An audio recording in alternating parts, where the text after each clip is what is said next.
Selamat sejahtera saya ucapkan kepada doktor dan juga kawan-kawan semua. Kami daripada kumpulan 34 ingin membentangkan kajian tindakan kami yang bertajuk meningkatkan penguasaan dan kefahaman sains dalam kalangan murid tingkatan 1 melalui teknik membina peta minda. Sebelum memulakan pembentangan kami, saya ingin memperkenalkan ahli-ahli kumpulan kami yang terdiri daripada 6 orang, iaitu yang pertama saya sendiri, Lauren F. Francis, yang kedua adalah Nurul Fazlina binti Maljim, yang ketiga adalah Nur Izzati Farhana binti Habib Buhagibah, yang keempat adalah Vera Falin Pedro, yang kelima adalah Nicolette Madaun, dan yang keenam adalah Nurul Lain Izzati binti Dilah. Hai, nama saya Nicolette Madaun yang bernomor metrik P157909. Oke, saya akan memulakan pembentangan dengan refleksi pengajaran dan pembelajaran yang lalu. Oke, pengajaran dan pembelajaran sebelum ini terlalu berpusatkan guru dan penyampaian fakta adalah secara sehala dan murid juga kurang terlibat aktif dan mereka cenderung menghafal tanpa memahami konsep terutamanya dalam topik sains yang abstrak. Dan murid juga sukar menghubung kaitkan pengetahuan baru dengan pengalaman sedia ada menyebabkan pemahaman mereka kurang bermakna.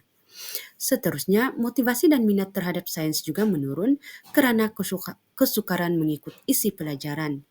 Situasi ini mendorong guru merancang intervensi menggunakan teknik peta minda bagi menyokong pembelajaran visual, interaktif, dan berpusatkan murid. Intervensi ini dijangka dapat membantu murid dalam menyusun maklumat, memahami hubungan konsep, serta meningkatkan kebat dan amalan pedagogi yang konstruktisme. Salam sejahtera, nama saya Lauren F. Francis, nomor metrik P155278. Saya akan teruskan dengan fokus kajian di mana kajian kami ini memberi tumpuan kepada peningkatan penguasaan dan kefahaman murid tingkatan 1 dalam mata pelajaran sains melalui penggunaan teknik peta minda. Masalah utama yang dikenal pasti ialah murid cenderung menghafal fakta tanpa memahami konsep yang abstrak, menyebabkan mereka sukar menguasai topik. Kesan daripada masalah ini telah menyebabkan murid sukar menguasai topik, kurang minat terhadap sains, dan lemah kemahiran berfikir aras tinggi.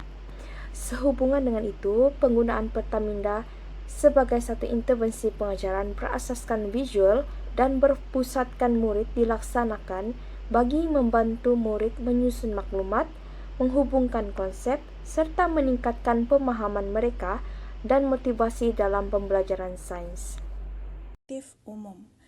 Objektif kajian secara umumnya adalah untuk meningkatkan kemahiran 25 orang murid tingkatan 1 Bestari membina peta minda dengan meningkatkan pengetahuan asas tentang jenis-jenis tenaga dan perubahan keadaan jirim serta membantu mereka mengukur suhu, mencatat data, melukis graf, dan menulis nota ulang kaji kendiri. Okey, untuk objektif khusus kajian kami adalah untuk memastikan 100% murid tingkatan 1 Bestari lulus dalam ujian berstruktur objektif berkaitan jenis-jenis tenaga dan perubahan keadaan jirim. Setelah menggunakan teknik peta minda berwarna dan berstruktur, murid dapat melihat dengan jelas hubungan antara konsep tenaga dan perubahan keadaan jirim, membantu pemahaman yang lebih mendalam. Penggunaan warna juga menarik perhatian dan memudahkan proses mengingati fakta dan konsep yang dipelajari. Okey, untuk objektif kedua, kecekapan dalam ujian amali. Untuk memastikan 100% murid tingkatan 1 Bestari lulus ujian amali, ringkas dalam mengukur suhu, mencatat data, melukis graf. Setelah teknik membina peta minda dijalankan, ia juga membantu murid merancang dan memahami langkah-langkah eksperimen dengan lebih sistematik. Ini menjelaskan secara jelas bagaimana teori yang dipelajari diterapkan dengan amali, memudahkan murid mengingati setiap langkah yang perlu dilakukan dalam eksperimen, meningkatkan prestasi mereka dalam ujian amali. Okey, untuk objektif 3, membangun sikap positif dan berdikari. Untuk memastikan 100% murid tingkatan 1 Bestari dapat membentuk sikap positif dan menggalakkan sikap berdikari dalam menulis nota ulang kaji kendiri setelah teknik membina peta minda dijalankan. Peta minda membolehkan murid menulis nota yang lebih jelas dan juga teratur. menjadikan ulang kaji lebih berkesan, menggalakkan pembelajaran berdikari, mendorong murid untuk lebih berdikari dalam menyusun dan mengulang kaji nota mereka. Bagi sasaran subjek kajian tindakan ini, sasaran merupakan pelajar tingkatan 1 dari sekolah menengah harian yang terpilih, pelajar dalam aras lemah dan sederhana dalam penguasaan subjek sains, dalam menguasai konsep abstrak serta menghubung kait pengetahuan baharu dengan pengetahuan sedia ada. Bilangan sasaran dianggarkan dalam 25 orang pelajar. Bagi tinjauan awal dan dapatan kajian, tinjauan ini dilaksanakan untuk mengenal pasti tahap penguasaan dan kefahaman sains dalam kalangan tingkatan 1 sebelum intervensi dijalankan. Tinjauan ini mendapati bahwa peralihan dari sekolah rendah ke sekolah menengah menyebabkan sebahagian murid sukar memahami konsep asas sains yang lebih abstrak. Tinjauan ini juga menunjukkan satu keperluan dalam pendekatan pembelajaran yang lebih visual, tersusun, dan interaktif. Dapatan kajian ini adalah berdasarkan temu bual, ujian pra dan soal selidik yang diedarkan melalui Google Form. Dan dapatan kajian ini mendapati bahwa ramai murid cenderung menghafal fakta tanpa memahami maksud sebenar, dan ramai juga yang sukar mengaitkan konsep dengan situasi kehidupan seharian, dan terdapat juga murid yang menghadapi cabaran dalam menstruktur maklumat penting daripada nota atau buku teks. Seterusnya, setengah murid masih keliru dengan istilah saintifik dan kurang yakin dalam menjawab soalan kefahaman. Bagi instrumen kajian, kami telah menggunakan 3 instrumen, yaitu ujian pra, soal selidik, dan temu bual.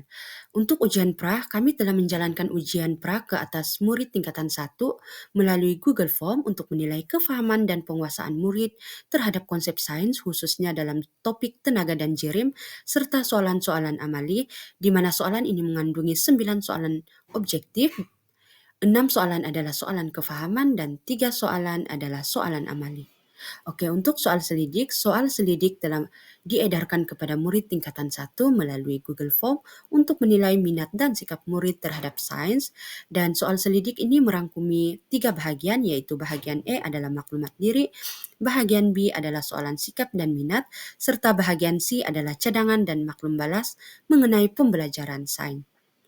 Kami juga telah menjalankan satu temu bual bersama seorang guru mata pelajaran sains untuk mendapatkan pandangan dan pemerhatian terhadap murid dalam memahami konsep asas sains, dan temu bual ini telah direkod dan ditranskripsikan bagi membolehkan analisis data ini dapat dijalankan. Untuk tata cara kutipan data, temu bual dengan guru sains di Tenom mendapati pelajar sering sukar menghubung kaitkan konsep sains dengan situasi harian. Walaupun gambar dan simulasi eksperimen membantu, ia tidak mencukupi tanpa bimbingan yang lebih terperinci. Ini menunjukkan kelemahan kefahaman pelajar sebelum intervensi dan cabaran yang perlu diatasi dalam pembelajaran. Untuk tata cara analisis data, pemerhatian guru dan soal selidik memberikan gambaran tentang penglibatan dan pemahaman pelajar dalam PDP. Guru mencatatkan bahawa pelajar yang lebih aktif menunjukkan pemahaman yang lebih baik. Namun, ramai yang masih bergelut dengan konsep abstrak seperti perubahan tenaga. Soal selidik sebelum intervensi pula membantu mengenal pasti kesukaran pelajar dalam memahami konsep sains asas, terutamanya mengenai tenaga dan perubahan jirim. Gabungan analisis ini memberikan gambaran menyeluruh mengenai kekuatan dan kelemahan pelajar sebelum intervensi dijalankan. Ini merupakan data ujian pra yang telah diperolehi melalui soal selidik Google Form dan dianalisis berdasarkan 3 bahagian utama, yaitu bahagian E adalah maklumat diri murid, bahagian B adalah soalan tahap kefahaman murid, dan bahagian C adalah soalan amali yang berbentuk soalan objektif.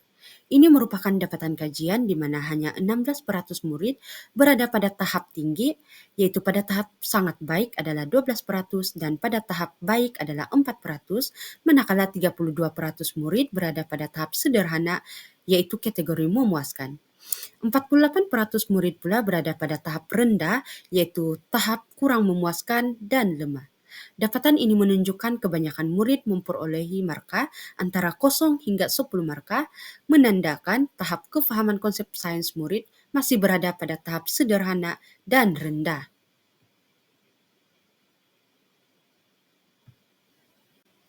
Seterusnya, ini merupakan data soal selidik yang telah dijalankan melalui Google Form ke atas murid tingkatan 1 bagi menilai sikap, minat, dan maklum balas murid terhadap pembelajaran sains. Ini merupakan contoh soalan dalam soal selidik, yaitu saya mempunyai minat belajar sains dan terdapat 74,3% murid mempunyai minat yang tinggi dalam belajar sains, di mana 28,6% mempunyai minat yang sangat tinggi dan 45,7% adalah bersetuju mempunyai minat belajar sains. Seterusnya soalan saya mempunyai kesukaran memahami topik sains dan 45,7% murid menghadapi cabaran dalam memahami topik sains dan selebihnya tidak bersetuju bahwa mereka menghadapi kesukaran dalam memahami topik sains. Soalan seterusnya adalah, saya mempunyai kesukaran dalam mengingat fakta sains. Sebahagian murid masih bergelut, di mana 48,6% pelajar memilih sangat setuju dan setuju bahwa mereka mempunyai kesukaran dalam mengingat fakta sains.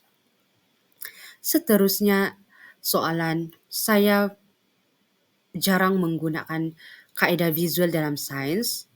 Biarpun kaedah visual telah digunakan, namun penggunaannya masih tidak konsisten, di mana 31,4% murid adalah bersetuju jarang menggunakan kaedah visual dalam sains, dan ini menunjukkan keperluan pengajaran visual perlu diperkukuhkan, di mana intervensi diperlukan dalam memperkukuhkan pembelajaran sains.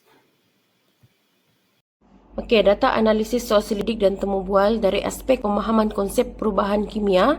Dapatan soal selidik murid ujian pra hanya 10 murid yang menjawab dengan betul, iaitu besi berkarat. 44% murid memilih jawapan air mendidih merupakan perubahan kimia, manakala 16% murid telah memilih jawapan air membeku.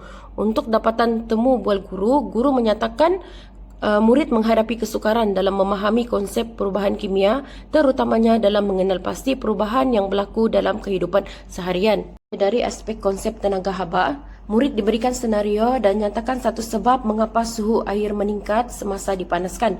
Hanya 9 orang murid yang menjawab dengan betul, iaitu sebanyak 36% sahaja, manakala 40% bersamaan dengan 10 orang murid telah menjawab isi padu air bertambah dengan cepat. Terdapat 16% murid yang menjawab dengan kehilangan tenaga haba.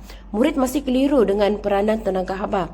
Okey, dari dapatan temu bual guru, guru menyatakan murid menghadapi kesukaran dalam memahami konsep tenaga haba, terutamanya dalam mengaitkan tenaga haba dengan perubahan suhu.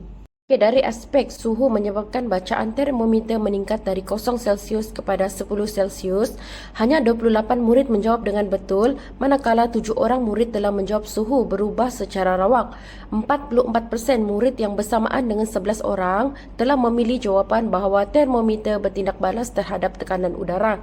Bagi guru pula, guru mendapati pelajar masih menghadapi kesukaran dalam memahami konsep perubahan suhu dan fungsinya dalam eksperimen.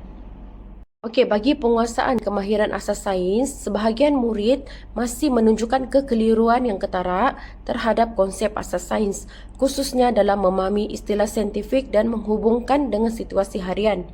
Bagi guru pula, guru menyatakan bahawa kebanyakan pelajar masih menghadapi kesukaran untuk memahami konsep asas sains, terutamanya dalam menghubungkaitkan istilah saintifik dalam situasi kehidupan seharian. Untuk aspek yang terakhir, keperluan intervensi. Dapatan menunjukkan murid intervensi yang berbentuk visual serta bimbingan langsung untuk memudahkan penguasaan konsep yang lebih kompleks. Bagi guru, guru mencadangkan penggunaan teknik pengajaran yang lebih visual dan interaktif seperti penggunaan gambar, video dan juga eksperimen yang disertai dengan penerangan yang jelas dan bimbingan langsung. Ini kerana walaupun alat bantu visual seperti gambar dapat membantu, pelajar masih memerlukan panduan guru untuk memahami konsep yang lebih jelas. Seterusnya, saya akan teruskan dengan cadangan program intervensi, di mana kajian ini mencadangkan satu program intervensi yang berfasa yang berfokuskan kepada penggunaan teknik membina peta minda berwarna dan berstruktur sebagai satu strategi utama pengajaran dan pembelajaran sains bagi murid tingkatan 1, di mana intervensi ini dilaksanakan dalam tempoh 4 minggu dan melibatkan aktiviti yang berperingkat, bermula daripada pendedahan konsep, bimbingan berstruktur, latihan kendiri sehinggalah penilaian kefahaman murid. Seterusnya, ini adalah pelan pelaksanaan program intervensi di mana terdapat 4 minggu yang telah kami cadangkan, iaitu minggu pertama adalah pengenalan teknik peta minda dan juga diagnostik awal. Pada minggu kedua pula adalah pembinaan peta minda berstruktur iaitu konsep tenaga dan juga suhu. Pada minggu ketiga pula adalah aplikasi peta minda dalam perubahan keadaan jirim dan nota kendiri. Pada minggu terakhir ataupun minggu keempat adalah sesi pengukuhan, refleksi dan juga penilaian. Seterusnya, cadangan instrumen penilaian. Instrumen penilaian kajian ini bertujuan untuk menilai keberkesanan teknik membina peta minda dalam meningkatkan penguasaan dan kefahaman konsep sains dalam kalangan murid tingkatan 1. Instrumen ini dihasilkan untuk meningkat 3 aspek, antaranya adalah penguasaan konsep, kemahiran amali, dan sikap serta inovasi murid terhadap pembelajaran sains. Berdasarkan analisis ujian pra yang telah dijalankan, dapatan menunjukkan jumlah besar murid berada pada tahap penguasaan sederhana dan rendah dan 48% murid berada dalam kategori kurang memuaskan dan lemah. Maka, instrumen penilaian perlu dilaksanakan secara berperingkat, iaitu melalui ujian pra, pentaksiran formatif dan ujian pasca serta refleksi murid. Pertama, ujian pra menggunakan Google Form di mana ini untuk menilai tahap kefahaman awal murid terhadap konsep sains. Kedua, pentaksiran formalitif, latihan peta minda berstruktur untuk menilai kemahiran menganalisis, menyusun maklumat dan menghubungkan konsep secara visual. Kemudian, latihan peta minda kreatif iaitu visual berwarna untuk menilai keupayaan menghubungkan fakta, teori dan pengalaman harian, kemahiran menganalisis dan menyusun konsep. Kemudian, ujian pasca iaitu soalan berstrukturkan objektif untuk menguji penguasaan konsep dan keupayaan mengenal pasti perubahan fizikal dan kimia. Dan akhir sekali, refleksi dan maklum balas murid, di mana ini untuk menilai sikap minat dan persepsi murid terhadap teknik peta minda. Kandungan instrumen penilaian juga perlu diselaraskan dengan objektif pembelajaran, iaitu kefahaman murid terhadap jenis-jenis tenaga dan perubahan keadaan jirim. Soalan yang dibina hendaklah menilai keupayaan murid mengenal pasti, mengelaskan, menjelaskan, konsep mengguna struktur yang jelas serta istilah yang tepat. Elemen visual seperti raja, carta, dan situasi harian disarankan dalam pembinaan item soalan bagi mengukuhkan pemahaman konsep. Seterusnya, penggunaan peta minda berwarna dan berstruktur sebagai satu alat sokongan pembelajaran perlu diterapkan secara langsung dalam penilaian formatif. Peta minda ini adalah satu intervensi pengajaran untuk membantu murid membina pemahaman konsep secara lebih bermakna. Murid ini boleh dinilai secara latihan menghasilkan peta minda, kuis ringkas berdasarkan peta dan soalan objektif berpandukan peta minda yang telah dibina. Seterusnya, cadangan instrumen penilaian yang kedua. Majoriti murid mempunyai minat yang positif terhadap mata pelajaran sains, iaitu sebanyak 74.3% setuju dan sangat setuju. Hampir separuh daripada murid, 45.7%, mengakui bahawa mereka menghadapi kesukaran memahami topik sains dan sebahagian murid masih menghadapi kesukaran mengingat fakta sains. Hasil instrumen ini mencadangkan keperluan untuk melaksanakan intervensi pengajaran yang lebih berfokus kepada konsep pemahaman konsep, khususnya bagi topik-topik yang bersifat abstrak, yang sukar dilihat dan memerlukan visual mental seperti pergerakan sara, peleburan, pendidihan dan pemajaluapan yang terlibat penyerap yang melibatkan penyerapan dan pembebasan haba yang tidak terlihat. Seterusnya, keperluan penggunaan kaedah pengajaran yang lebih visual dan tersusun seperti penggunaan peta minda, carta, gambar rajah dan ringkasan grafik. Kaedah ini dijangka dapat membantu murid menyusun maklumat dengan lebih teratur serta meningkatkan daya ingatan mereka terhadap fakta dan konsep sains. Akhir sekali, teknik peta minda diterapkan secara lebih sistematik dalam pengajaran sains, sama ada sebagai aktiviti pengukuhan, nota pembelajaran atau ulang kaji. Pendekatan ini bukan sahaja dapat membantu murid memahami isi pelajaran, malah menggalakkan murid berfikiran secara kreatif dan kritis. Cadangan instrumen penilaian terakhir adalah berdasarkan analisis perbandingan dapatan ujian pra, murid dan temu bual bersama guru, beberapa cadangan hasil dapat dirumuskan bagi menambah baik pengajaran dan pembelajaran mata pelajaran sains. Dapatan kajian menunjukkan murid menghadapi kesukaran yang ketara dalam memahami konsep. Oleh itu, keperluan untuk pengajaran yang memberi penekanan kepada pembinaan kefahaman konsep secara berperingkat bermula daripada contoh konkret dan situasi harian sebelum diperkenalkan kepada istilah saintifik. Pendekatan ini dapat membantu murid membezakan dengan lebih jelas antara konsep yang hampir serupa seperti perubahan fizikal dan perubahan kimia.